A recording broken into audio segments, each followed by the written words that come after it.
जय गजानन, जय काका जी। नमस्कार साथियों, सुनंदा पंडित संत अनुभव नामक YouTube चैनल पर आप सबका हार्दिक अभिनंदन। इससे पूर्व कि मैं अनुभव साझा करूं, आपसे नम्र विनंती है कि पसंद आने पर वीडियो को YouTube पर लाइक करें, शेयर करें व चैनल को सब्सक्राइब करें। बेल आइकॉन अवश्य दबाएं, जिससे नए वीडियो के नोटिफिकेशंस आपको मिलते रहें।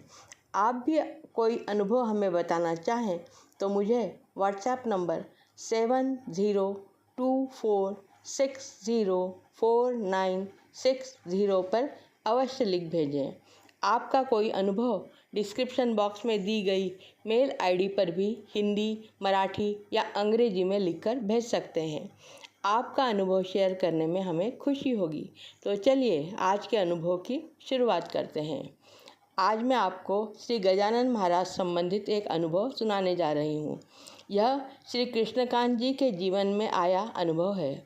श्री कृष्णकांत जी के परिवार में एक बड़े भाई, उनकी पत्नी, 2 बेटियाँ, इनकी पत्नी, 2 बेटे, ऐसा परिवार है। माता पिता ने कष्ट करके इन्हें बड़ा किया। माताजी गजानन भक्त हैं। दोनों भाई मिलकर हार्डवेयर की दुकान चलाते हैं। 6 वर्ष पूर्व इनका विवाह दूर के रिश्ते की परिचित लड़की से करवाया गया।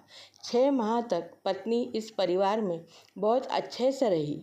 सभी सुखी थे, परंतु 6 माह बाद अचानक पत्नी कहने लगी कि आप घर में किराना मत लाया करो।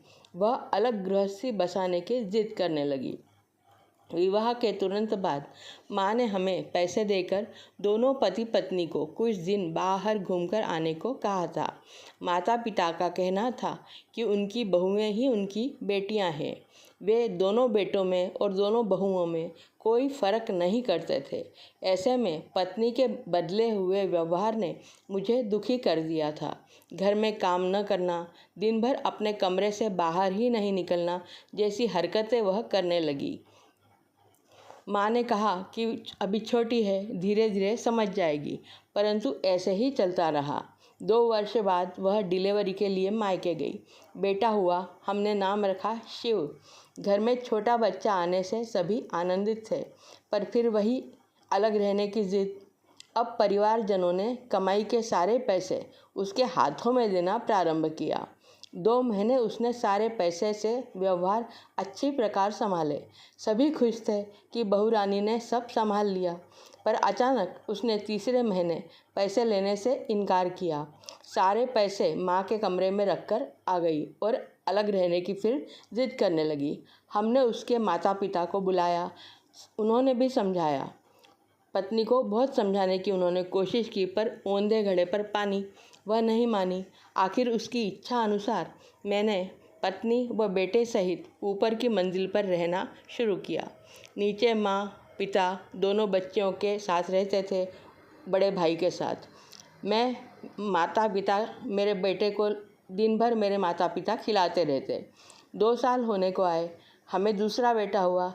अब अचानक पत्नी का व्यवहार फिर बदल गया। वह खेती व मकान में हिस्से की जिद करने लगी। इच्छा न होते हुए भी मेरा घर न टूटे, यह सोचकर माता पिता ने सारी खेती व घर बेचकर आधे आधे पैसे दोनों भाइयों में बांट दिए।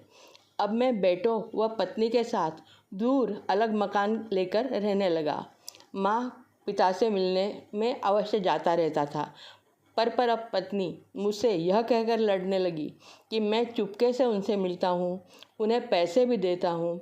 अब हमारा विवाद रोकने वाला घर में कोई नहीं था। झगड़े मारपीट तक पहुँच चुके थे। झगड़ा करके वह सहेली के घर चली जाती, खाना नहीं पकाती। मैं और बच्चे घर में किराना होते हुए भी भूखे रहते। इन सब का मेरे शरीर पर दुष्परिणाम होने लगा। मैं जीवन से त्रस्त हो गया था। बुधवार का दिन था। बच्चों को नहलाकर माँ से मिलने गया। माँ गजानन विजय ग्रंथ का पारायण कर रही थी। दूसरे दिन गजानन महाराज का प्रकट दिन था। माता पिता भाई भाभी सबको चरण स्पर्श किया। पिता से मैंने थोड़ी देर बात की। उनसे बोला कि मैं शेगांव जा रहा हूँ। बच्चों को मिठाई लाकर दी। वे उसे खाने में मशगूल हो गए तो गाड़ी लेकर मैं अकेला ही निकल गया। मैं कहाँ जा रहा था मुझे ही नहीं पता था। अब मैं जीना ही नहीं चाहता था। अकोला से पालकी शेगांव की ओर जा रही थी। उनके साथ हो लिया। वे जहाँ रुकते मैं रुकता। वे दूसरे दिन की सुबह की आरती के लिए शेगांव पहुँचने वाले थे, पर मुझे तो कहाँ जाना है कुछ पता ही नहीं था। रात हुई तो सारे एक जगह रुके। भोजन का प्रबंध हुआ। मैंने तब तक अपने आप को समाप्त करने का निर्णय ले लिया था। मैं उठकर अंधेरे की ओर अकेला आगे बढ़ा। अचानक पीछे से आवाज़ आई, अरे माऊली, कहाँ जा रहे हो? दिन भर पालकी के साथ थे, भोजन तो करो। वहाँ सब एक दूसरों को माऊली कहकर पुकारते हैं। मैंने मुड़कर देखा तो एक अतिशय सात्विक, आकर्षक शरीर यष्टि वाले व्यक्ति मुझे बुला रहे थे। मैंने कहा, हाँ आता हूँ। ऐसा कहकर मैं पुनः अंधेरे की ओर आगे बढ़ा, पर उन्होंने तो जल्दी आकर मेरा हाथ पकड़ लिया। मुझे वापस लेकर अपने साथ भोजन के लिए बिठाया। वहाँ सभी श्रद्धालु भोजन कर रहे थे। भाकरी, बेसन, मिर्ची की चटनी परोसी गई। वे मेरे पास ही बैठे थे। आश्चर्य यह कि जैसे जैसे मैं भोजन करता गया, मेरे अंतर की निराशा कम होती गई। भोजन करते ही मेरी उदासी दूर हो गई। हाथ धोकर वे मेरे साथ बैठ गए। मैं कभी किसी से अपनी बात शेयर न करने वाला व्यक्ति हूँ, परंतु पता नहीं कैसे मैंने सारा दुख उनको बता दिया। उन्होंने मेरी पीठ पर प्रेम से थपकी देते हुए कहा, चिंता मत करो, सब कुछ ठीक हो जाएगा।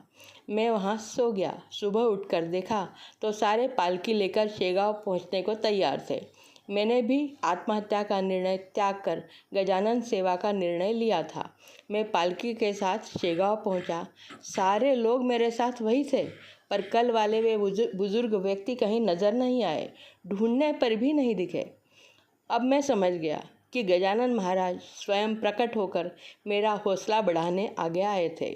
मैं शेगांव को पहुंचकर बहुत खुश था। वहां परोसने की, पानी देने की सेवा करता रहा। जब घर वापस पहुंचा तो सारे बहुत चिंतित थे। माँ ने मुझे गले लगाया। मैं भी माँ से लिपटकर खूब रोया। अब मैंने जीवन भर गजानन महाराज की सेवा करने का निर्णय लिया था। पत्नी मुझे बुलाने आई, पर मैं नहीं गया। मैंने सारी प्रॉपर्टी उसके नाम कर दी। अब उसे महीने के पैसे भी देता हूँ, पर दोनों बच्चों को लेकर माता पिता व भाई भाभी के साथ ही रहता हूँ। गजानन महाराज अपने भक्त को संकट से हमेशा ही उबारते हैं। आपको आज का प्रसंग कैसा लगा अवश्य बताइए। अगले वीडियो में फिर मिलेंगे। तब तक के लिए नमस्कार।